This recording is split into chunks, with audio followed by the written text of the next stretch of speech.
Donc Georges Vella, je suis le président de l'Institut de Rives, qui est un laboratoire d'idées, un think tank, comme on dit dans le jargon anglo-saxon, qui est destiné à produire des idées utiles pour les responsables politiques, économiques, quels qu'ils soient. Donc le principe de ce think tank, le modèle, c'est de travailler sur des chantiers à partir de problématiques que nous identifions de manière assez générale et qui ont eu un certain succès dans le monde, et voir dans quelle mesure ces problématiques, ces concepts nouveaux peuvent être appliqués au territoire, et en l'occurrence ici à Bordeaux et sur la région Aquitaine et la communauté urbaine. Donc depuis début 2008, nous avons travaillé sur un sujet, disons un concept nouveau, ce qu'on peut appeler un nouveau paradigme, qui consiste à faire le lien entre la culture et l'économie. On sait très bien les difficultés, tout mal le problème de l'économie aujourd'hui dans la crise dans laquelle nous vivons, le problème du sens du développement économique est posé, et nous nous sommes dit que pour redonner du sens au développement, il fallait peut-être passer par la case entre guillemets culture et faire que l'homme soit véritablement pris en compte dans ce développement économique. Donc on a travaillé à partir du moment où on a fait le lien entre culture et économie, on a découvert, pas dire un peu par hasard, mais presque, le concept d'économie créative, qui est un concept d'origine anglo-saxonne, développé depuis une quinzaine d'années en Australie, en Grande-Bretagne, au Canada, avec beaucoup de succès. Et nous avons essayé de comprendre, nous avons cherché à comprendre ce modèle d'économie créative. Nous avons été une quinzaine pendant un an à faire une revue de la littérature sur le sujet,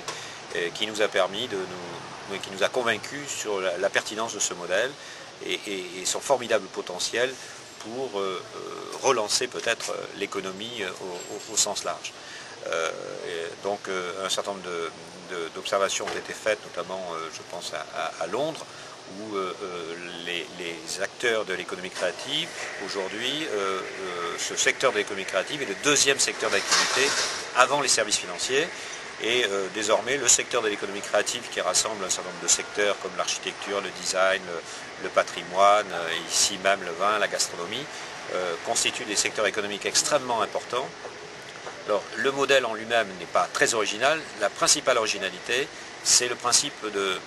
transversalité. C'est-à-dire que, alors que la plupart des secteurs de l'économie créative ont toujours tendance à travailler de manière verticale, c'est-à-dire que les architectes parlent aux architectes, les gens du design ou de la culture parlent aux gens de la culture, il n'y a pas de lien entre ces différents acteurs. Donc l'originalité du modèle, c'est de permettre justement à plusieurs de ces acteurs de travailler ensemble sur des projets et qui du coup ont une valeur ajoutée évidemment très supérieure à un projet normal. Voilà, donc à Bordeaux, l'économie créative est le troisième secteur d'activité par le nombre d'établissements, suite à une étude qui a été faite par le Bureau de recherche et d'accueil, l'agence d'investissement ici à Bordeaux. Et donc ça corrobore l'idée que vraiment ce secteur est extrêmement important et qu'il est,